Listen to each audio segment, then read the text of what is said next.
से शुरुआत अपराध की खबरों से करते हैं। प्रदेश के 3 अलग अलग जिलों में फायरिंग, खूनी जंग और मौत से सनसनी मच गई। अलवर में पति ने पत्नी की हत्या कर दी, उसके बाद खुद भी खुदकुशी कर ली। श्रीगंगानगर में जमीन विवाद में खूनी जंग खेली गई। वहीं दौसा में फायरिंग से 15 लोग घायल हो गए।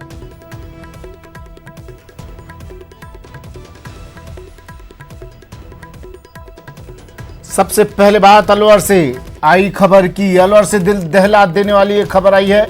फूलबाग के क्रिशोरा सोसाइटी में एक बुजुर्ग महिला की हत्या से सनसनी फैल गई। हत्या का आरोप महिला के पति पर है, जिसने चाकू से गला रेत कर महिला की हत्या कर दी। बाद में पति ने खुद को भी चाकू से घायल कर लिया। दोनों को आनंद फानन में अस्पताल ले जाया गया, जहां देर रात बुरी तरह से घायल महिला की इलाज के दौरान मौत हो गई। महिला कमलापुर गांव की रहने वाली थी और भिवाड़ी में अपने बेटे और पति के साथ रह रही थी। ये घटना शुक्रवार की शाम की है। इस हत्या के पीछे पारिवारिक कलेश बताया जा रहा है। मृतक दंपत्ति के बेटों ने बताया कि उनके एक भाई का हरियाणा में दहेज का केस चल रहा था। तीनों भाई हरियाणा गए हुए थे और पीछे से ये घटनाक्रम हो गया। पुलिस ने मामला दर्ज कर जांच शुरू कर दिया और आज ही उनका पोस्टमार्टम भी होगा। का बिंदु है। बाकी जो प्रथम दृष्टया इसमें उच्चाधिकारियों द्वारा भी घटनास्थल का निरीक्षण किया है और परिवारजनों द्वारा भी इस तथ्य की पुष्टि कर ली गई कि बाहरी कोई किसी तत्व या बाहरी कोई अपराधी का कोई वो समावेश नहीं है। राजेंद्र मेरे सहयोगी अलवर से फोन लाइन पर जुड़ गए हैं। राजेंद्र, क्या कारण रहे इस वारदात को अंजाम देने के पीछे?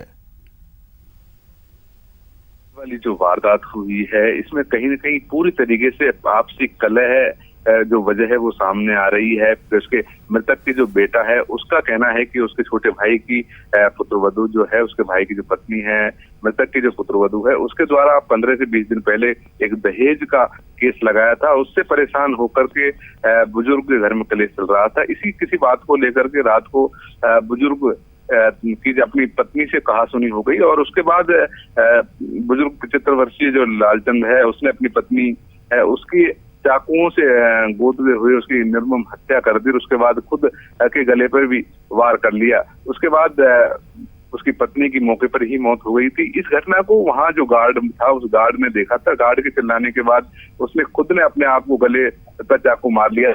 वहां तब तक महिला की मौत हो चुकी थी और मृतक जो है वो गंभीर अवस्था में घायल था। उसे अस्पताल में ले जाया गया, जिसने देर रात इलाज के दौरान दम तोड़ दिया।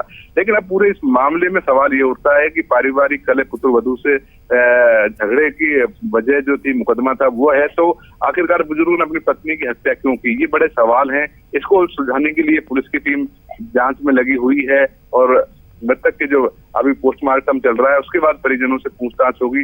उसके बाद आस पड़ोस के लोगों का भी कहना है कि अभी तक इस तरह का कोई घर में झगड़ा देखा नहीं गया था और अचानक बुजुर्ग ने अपनी पत्नी की हत्या की है। तो अभी खुलकर कोई वजह सामने नहीं आ पा रही है। लेकिन जो मृतक का जो बेटा है उसने एक आरोप लगाया है कि उसके छोटे भाई की पत्नी का दहेज का केस चल रहा है। उससे कहीं कहीं मानसिक रूप से परेशान थे, घरेलू कलेश था, इस वजह से इस वारदात को अंजाम दिया। शुक्रिया राजेंद्र तमाम जानकारी के लिए। खबर दौसा से। दौसा के चांदा की ढाणी में 2 पक्षों में हुए खूनी संघर्ष में कई लोग घायल हो गए। वहीं संघर्ष के दौरान हुई फायरिंग में 2 लोगों को गोली लग गई, जिनका अस्पताल में इलाज चल रहा है। बताया जा रहा है कि मामला बीती रात का है, जहां पुरानी रंजिश को लेकर 2 गुट आपस में भिड़ गए और एक दूसरे पर धारदार हथियार से हमला करना शुरू कर दिया। इसी दौरान एक पक्ष ने फायरिंग कर दी, जिसमें एक महिला सहित 2 लोगों को गोली लग गई। घटना में कुल 13 लोगों के घायल होने की खबर है। वहीं सूचना के बाद पहुंची पुलिस ने 3 लोगों को गिरफ्तार कर लिया है और मामले की जांच कर रही है। आगे बेटे तो उन्होंने हमारे ऊपर शक करके हमारे साथ मारपीट की है। उन्होंने हम किसी से कुछ नहीं बोले। हमारे घर पे आके उन्होंने गाली गलौज निकाली, हमारे साथ मारपीट की। मेरे दादाजी के दोनों हाथ तोड़ दिए, मेरे सिर फाड़ दिए, मेरे चाचा जी के हाथ में लगे। 3 आदमी को शांति भंग में अरेस्ट किया है और बाकी के 3 आदमी जयपुर SMS हॉस्पिटल में एडमिट है और 1-2 लोग यहाँ लोकल हॉस्पिटल में एडमिट है। रिपोर्ट अभी तक आई नहीं है। जैसी रिपोर्ट आएगी वैसी कार्रवाई की जाएगी।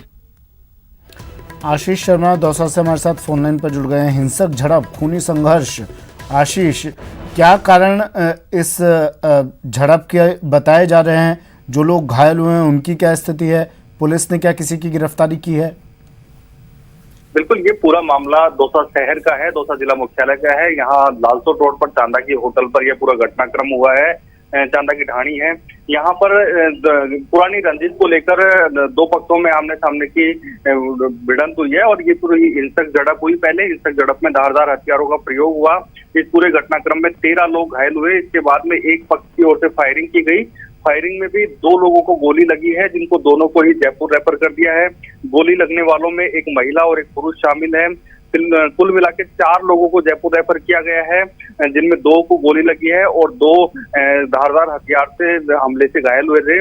ऐसे में कुल 15 लोग इस पूरे घटनाक्रम में घायल हुए हैं। इधर पुलिस भी रात जब से घटना हुई है तभी से सक्रिय हो गई और कुल 3 लोगों को पुलिस ने गिरफ्तार किया है और फिलहाल पुलिस अब आगे की जांच कर रही है कि ये घटना का कारण क्या था। हालांकि जो घटना का कारण प्रथम दृष्टया जो निकल के आ रहा है वो पुरानी रंजिश निकल के आ रहा है। दोनों पक्षों में काफी दिनों से विवाद चल रहा था और उसी विवाद का ये परिणाम रहा कि इसमें हिंसक झड़प हुई और फायरिंग हुई। जी चलिए, शुक्रिया आशीष तमाम जानकारी के लिए। तो हिंसक झड़प हुई दौसा के चांदा की ढाणी में, जिसमें 15 लोगों के घायल होने की खबर है। 3 लोगों को पुलिस ने हिरासत में ले लिया है। और बात श्रीगंगानगर से आई खबर की। श्रीगंगानगर के पोश कॉलोनी डी ब्लॉक में बंदूक की नोक पर बैटरी व्यवसायी के साथ हुई लूटपाट मामले में पुलिस ने खुलासा कर दिया है। 24 घंटे के अंदर मामले का खुलासा करते हुए पुलिस ने बताया कि व्यवसायी का पुराना ड्राइवर ही इस लूटपाट का मास्टरमाइंड है। एसपी हेमंत शर्मा ने इसका श्रेय स्थानीय लोगों की सक्रियता और तत्परता को दिया, जिन्होंने मौके से भाग रहे 2 लुटेरों को पकड़कर पुलिस के हवाले करने का काम किया था। खुलासे के बाद पुलिस टीम से बातचीत की हमारे संवाददाता ने। श्रीगंगानगर में पोस्ट कोविड के अब साइड इफेक्ट्स देखने को मिल गए हैं। लोगों में अपराध की जो स्तर है वो बढ़ने लगा है। चैन स्नैचिंग, लूटपाट जैसी वारदातें होने लगी है। हम बात करें श्रीगंगानगर में पिछले कुछ दिनों में 2 लूट की बड़ी वारदातें हुई, खासतौर से श्रीगंगानगर के डी ब्लॉक में, जहां कल दिन दहाड़े 5 हथियारबंद बदमाशों ने चाकू और पिस्तौल की नोक पर लूट की वारदात को अंजाम दिया। लेकिन सबसे खास बात इसमें रही कि लोगों ने पुलिस का सहयोग किया और उसी सहयोग की बदौलत आज पुलिस इस केस को 24 घंटे के अंदर सॉल्व कर पाई। हमारे साथ हैं श्रीगंगानगर एसपी हेमंत शर्मा। जानते हैं किस तरह से लोगों ने उनको कोऑपरेट किया और किस तरह से केस की गुत्थी सोल्व पाई। Yes boss. देखिए, जैसा आपने कह दिया कि गंगानगर में जो वारदातें हुई है उसमें जनता के सहयोग से पुलिस ने 24 घंटे के अंदर उन वारदातों का खोल भी दिया और मुलजिमों की गिरफ्तारी भी होगी। पिछली वारदात के भी सभी मुलजिम पकड़े जा चुके हैं और इस वारदात के भी सारे मुलजिम पकड़े जा चुके हैं। साथ में सीओ सिटी इस्माइल खान साहब भी मौजूद हैं। बॉस, किस तरह से ये सॉल्यूशन हुआ और क्या भूमिका है? मैं ये कहना चाहूँगा कि इस महामारी की नकारात्मकता ने जनता को पुलिस के लिए सकारात्मक कर दिया है। जनता पुलिस के लिए सहयोग खूब कर रही है। 2 मुलजिम उन्होंने पकड़ के दिए और बाकी 3 भी हमने जनता की मदद से ही पकड़े। मैं आशा करूंगा कि जनता हमें और मदद करेगी। इस मामले में श्रीगंगानगर पुलिस वाकई बधाई का पात्र है कि 24 घंटे में उन्होंने इस केस को सॉल्व किया। लेकिन सबसे खास भूमिका वो रही है, वो शहर के आम वासियों की रही है, जिन्होंने पुलिस को कोऑपरेट किया और on the spot crime spot पर उन्होंने पुलिस का सपोर्ट किया। अशोक शर्मा, न्यूज़ 18 श्रीगंगानगर। श्रीगंगानगर में 2 पक्षों में खूनी विवाद जमीन को लेकर हुआ। 2 पक्षों में खूनी संघर्ष हुआ जमीन को लेकर। दोनों पक्षों के 10 से ज्यादा लोग इस विवाद में संघर्ष में घायल हो गए। अस्पताल में भी पहुंचने के बाद दोनों पक्षों की तरफ से हाई वोल्टेज ड्रामा किया गया। बड़ी खबर श्रीगंगानगर से। खूनी संघर्ष, 2 पक्षों में 10 से ज्यादा। हमने इनको ऐसे बोला भी मत गिराओ यहाँ पर, ये तो हमारी है। तो इन्होंने वही ईंटें हमारे ऊपर बरसा दी। बस यही बात है। बहुत हमारा कोई किसी के साथ कोई झगड़ा नहीं था। हमारा सिर्फ हमने इतनी कहा, क्यों जगह तो हमारी है, मामा जी की है। वो बाकी बोल जो मारपीट करने वाले कहाँ गए? वो चलेगा अपने घर चलेगा। अशोक शर्मा मेरे सहयोगी हमारे साथ फोन लाइन पर जुड़े हुए हैं। अशोक, खूनी संघर्ष, 10 से ज्यादा लोग घायल हुए हैं, क्या स्थिति फिलहाल वहां पर? देखिए, कल रात ये जमीन के एक छोटे से विवाद को लेकर एक बहुत बड़ा 2 पक्षों में खूनी संघर्ष हुआ। सुमित जी, एक्चुअल में जो इशू था वो इशू ये था कि एक प्लॉट पर जब एक पक्ष के लोगों ने कब्जा कर रखा था काफी सालों से और वो उस पर एक कच्चा मकान या झोपड़ी बनाकर रहे हुए थे, लेकिन जब दूसरे पक्ष ने उस जमीन पर अपना हक जताना चाहा तो दोनों पक्षों के बीच में लाठी डांटिया जंग हुआ और इस हद तक दोनों के बीच में खूनी संघर्ष हुआ कि यहाँ तक कि उन दोनों ही पक्षों में शामिल एक गर्भवती महिला भी गंभीर रूप से घायल हो गई। लगभग 1 दर्जन लोग इस खूनी संघर्ष में घायल हुए, जिनमें से लगभग तकरीबन 10 गंभीर घायलों को श्री गंगानगर के जिला अस्पताल में रेफर किया गया था, जहां उनका फिलहाल उपचार जारी है। पुलिस दोनों ही पक्षों के बीच में समझाइश करने में जुटी हुई है और कानूनी कार्रवाई के पक्ष को भी जानने में जुटी हुई है। जी चलिए, शुक्रिया अशोक तमाम जानकारी के लिए।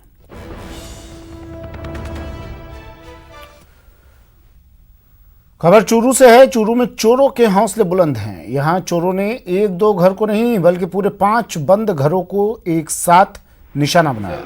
चोरों ने रात में सभी घरों के ताले तोड़कर कीमती सामान पर हाथ साफ कर दिया। बाकायदा अलमारी तोड़कर चोरी की और उसमें रखा सामान भी बिखेर दिया। बता दें कि इनमें से 4 मकान वार्ड नंबर 7 के हैं, जबकि 1 मकान दूसरे वार्ड का है। पड़ोसियों ने मकान मालिकों को खबर दे दी है। इस चोरी में कितना किसका नुकसान हुआ है ये अभी मकान मालिकों के आने के बाद पता चल पाएगा। पुलिस भी मौके पर पहुंचकर मुआयना किया और केस दर्ज कर चोरों की तलाश शुरू कर दी है। गंभीर चिंता का विषय है। एक ही रात में 5 चोरियां होना नगर के लिए चिंता का विषय है।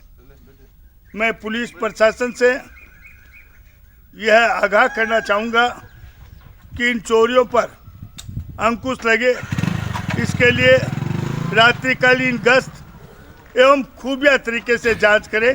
हालांकि जिन घरों में चोरियां हुई है,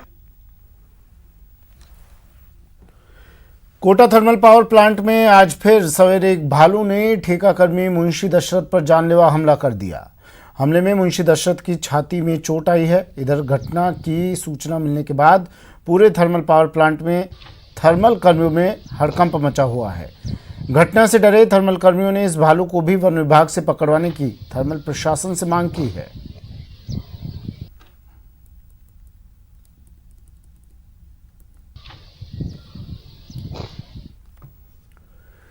टोंक जिले के सोप कस्बे में गिरदावर के कृषि जिन्स से भरा ट्रक रोके जाने से हंगामा खड़ा हो गया। गिरदावर रामजीलाल मीणा ने जिस ट्रक को रोका वो उनियारा नगर पालिका के चेयरमैन राकेश बढ़ाया के पिता की फर्म का था, लेकिन चालक के पास दस्तावेज नहीं होने की वजह से उसे रोक दिया गया। बाद में चेयरमैन राकेश बढ़ाया कागज लेकर पहुंचे और ट्रक रोकने पर ऐतराज जताते हुए गिरदावर से भिड़ गए और उसे देख लेने की धमकी दी। गिरदावर ने भी पलटवार किया। बाद में चेयरमैन बढ़ाया ट्रक को लेकर सोप थाने पहुंचे, जहां से उसे छोड़ दिया गया।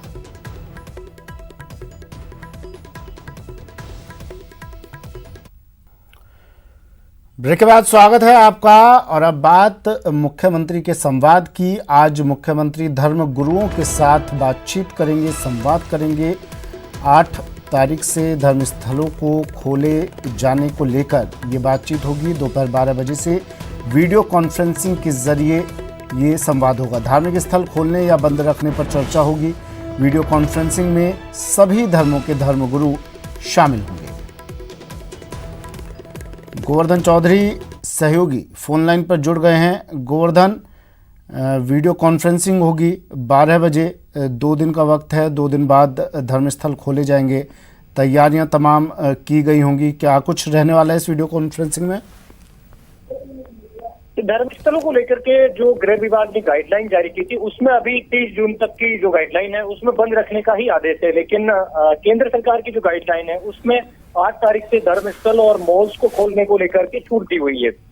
हालांकि राज्य सरकार ने अभी तक की जो गाइडलाइन है उसमें 30 जून तक की गाइडलाइन में केवल उनको बंद रखने का आदेश है, लेकिन सीएम धर्मगुरुओं के साथ में संवाद करके और उनकी राय भी जानेंगे कि आगे इसको समय सीमा को बढ़ाने से काम चल जाएगा या पहले इसको खोला जाए।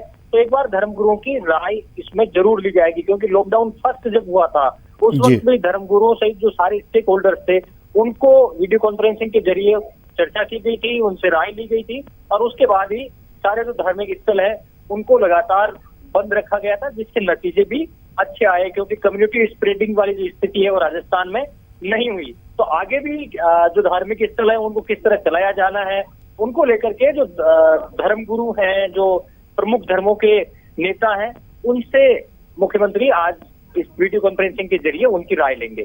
प्रदेश के अलग अलग इलाकों से जुड़ेंगे, ज्यादातर संभाग मुख्यालय और जिला मुख्यालयों पर जो प्रमुख धार्मिक पीठें हैं, उनके पीठाधीश्वर हों चाहे और धार्मिक नेता हों, वो सारे इस वीडियो कॉन्फ्रेंसिंग के माध्यम से मुख्यमंत्री को अपनी राय देंगे। जी चलिए, शुक्रिया गोवर्धन तमाम जानकारी के लिए।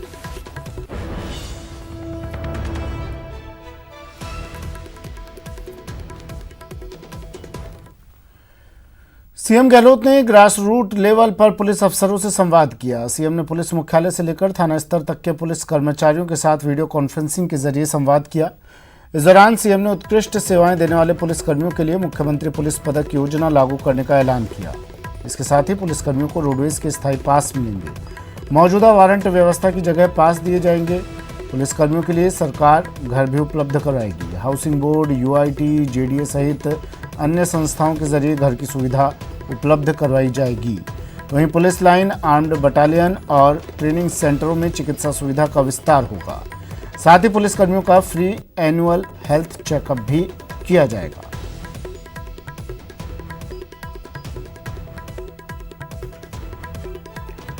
इसके साथ ही सीएम गहलोत ने पुलिस से संवाद में सुसाइड की घटनाओं पर भी चिंता जताई है। सीएम ने कहा कि पुलिसकर्मियों की सुसाइड की घटनाएं दुखद और चिंताजनक हैं। डीजीपी से लेकर थाना प्रभारी तक की जिम्मेदारी है कि वो अपने अधीनस्थ कर्मियों की समस्याओं को समझे और उन्हें भावनात्मक संरक्षण दे। डिप्रेशन के शिकार पुलिसकर्मियों की मनोवैज्ञानिक काउंसलिंग करवाई जाए। सीएम ने साथ ही कहा कि सरकार पुलिस के मनोबल को ऊंचा रखने में कोई कसर नहीं रखेगी। सीएम ने कोरोना काल में पुलिस के कामकाज की तारीफ भी की और कहा कि पुलिस ने मानवीय छवि पेश की है।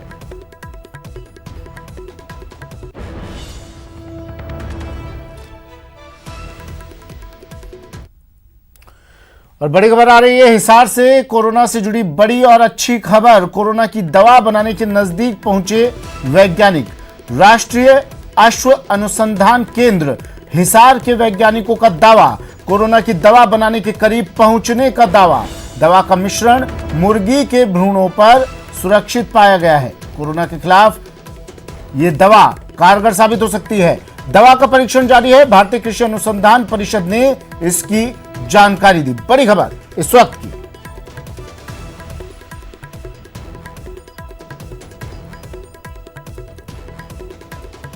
हिसार से इस वक्त की बड़ी खबर। हरियाणा हिसार से बड़ी खबर। कोरोना से जुड़ी बड़ी और आपके लिए अच्छी खबर, आपके कानों को सुकून देने वाली खबर। कोरोना की दवा बनाने के नजदीक वैज्ञानिक पहुंच चुके हैं। कोरोना काल में अब तक की सबसे अच्छी खबर अगर कहा जा सकता है तो इस खबर को राष्ट्रीय अश्व अनुसंधान केंद्र हिसार के वैज्ञानिकों ने दावा किया है कि वो कोरोना की दवा बनाने के करीब पहुंच चुके हैं। यानी अब जल्द ही कोरोना से छुटकारा मिलने वाला है देश के लोगों को। दवा का मिश्रण मुर्गी के भ्रूणों पर सुरक्षित पाया गया है। कोरोना के खिलाफ ये दवा कारगर साबित हो सकती है। परीक्षण अभी जारी है। भारतीय कृषि अनुसंधान परिषद ने इसकी जानकारी दी।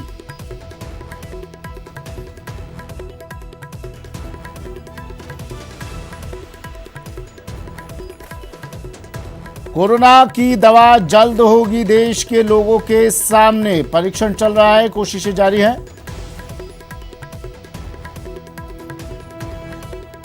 चंडीगढ़ से सहयोगी सूरज भारद्वाज हमारे साथ फोन लाइन पर जुड़ गए हैं। सूरज, ये खबर कानों को सुकून देने वाली है, राहत देने वाली है।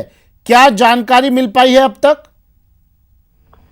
देखिए, बिल्कुल ये खबर जो है एक सकारात्मक खबर इसको कहा जा सकता है। और शुरुआती तौर पर क्योंकि जो ये हिसार में जो राष्ट्रीय अश्व अनुसंधान केंद्र है ये कृषि मंत्रालय के अधीन है और यहाँ पर जो एंटीवायरल दवा जो है वो अक्सर बनती रहती है। और कोरोना को लेकर के भी यहाँ जहाँ पूरे देश और दुनिया में प्रयोग चल रहे हैं वहीं पर यहाँ पर भी एक प्रयोग हुआ है। और इस प्रयोग में जो एक मुर्गी का भ्रूण है वो कोरोना संक्रमित था, उसके ऊपर इसका परीक्षण हुआ है। वो परीक्षण सफल हुआ है और उस परीक्षण के दौरान न सिर्फ उस में सुधार हुआ है बल्कि उसकी जो ग्रोथ है वो भी प्रभावित नहीं हुई है। इसके अलावा जो ये दवा का मिश्रण जो है कोरोना से निपटने के लिए कुछ और वायरस पर भी इसका परीक्षण किया गया है जो सफल रहा है। और जो भारतीय कृषि अनुसंधान परिषद है जिसकी देखरेख में हो रहा है, उनका ये कहना है कि और भी कई वायरस पर इसके जो है प्रयास जो परीक्षण किया गया सफल पाया गया है और उम्मीद है कि इसके बेहद सकारात्मक नतीजे इसके निकलेंगे। अब सवाल ये उठता है कि कब तक ये आएगी, इसके बारे में फिलहाल कह पाना अभी मुश्किल होगा, लेकिन उम्मीद की किरणें जरूर। चलिए, शुक्रिया सूरज तमाम जानकारी के लिए। तो सूरज मेरे सहयोगी हमारे साथ चंडीगढ़ से जुड़े, बता रहे थे अच्छी खबर, बड़ी खबर बता रहे थे। अब कोरोना से छुटकारा देश के लोगों को जल्द मिलने वाला है। दवा का परीक्षण चल रहा है अंतिम चरण में। जयपुर से बड़ी खबर आ रही है। राजस्थान में शुरू हुआ क्लिनिकल ट्रायल, कोरोना के आयुर्वेदिक क्लिनिकल ट्रायल। पॉजिटिव मरीजों पर यह ट्रायल शुरू किया गया है। आयुर्वेदिक दवाओं का परीक्षण किया जा रहा है। हिसार के बाद जयपुर से खबर, अब आयुर्वेदिक दवा का भी परीक्षण किया जा रहा है। पॉजिटिव मरीजों पर ये ट्रायल शुरू किया गया है। सचिन शर्मा मेरे सहयोगी हमारे साथ फोन लाइन पर जुड़े हुए हैं। सचिन, आयुर्वेदिक दवाओं के लिए तो कहा भी जाता है इनका साइड इफेक्ट कम ही होता है। हाँ बिल्कुल, जिस तरह से पूरे देश में जो सबसे बड़ा राष्ट्रीय आयुर्वेद संस्थान है वो राजधानी जयपुर में मौजूद है और जिस तरह से पूरी दुनिया में इस समय कोरोना की वैक्सीन और उसके दवा को लेकर के जो खोज जारी है, उसी के तहत ये जो राष्ट्रीय आयुर्वेद संस्थान है इसने भी आयुष मंत्रालय से जिस तरह से आदेश मिले थे या इनको निर्देश जारी हुए थे कि ये भी जो है जो कोरोना पॉजिटिव मरीज हैं उनके ऊपर ट्रायल शुरू करें, और इसकी अनुमति जो है वो उन्हें मिल गई थी। और उसके बाद यहाँ जो सवाई मानसिंह अस्पताल है उसमें जो पॉजिटिव केसेस हैं उसको अनुमति मिलने के बाद ये दवा की जो है ट्रायल शुरू की गई। इसमें विभिन्न प्रकार की औषधियां जो ये लोग काम में ले रहे हैं और वो मरीजों पर टेस्ट की जा रही है कि आखिर उनका किस तरह का जो है परिणाम आता है, और उसके बाद ही कुछ निष्कर्ष निकाल के इस पर आगे का काम होगा। चलिए, शुक्रिया सचिन तमाम जानकारी के लिए।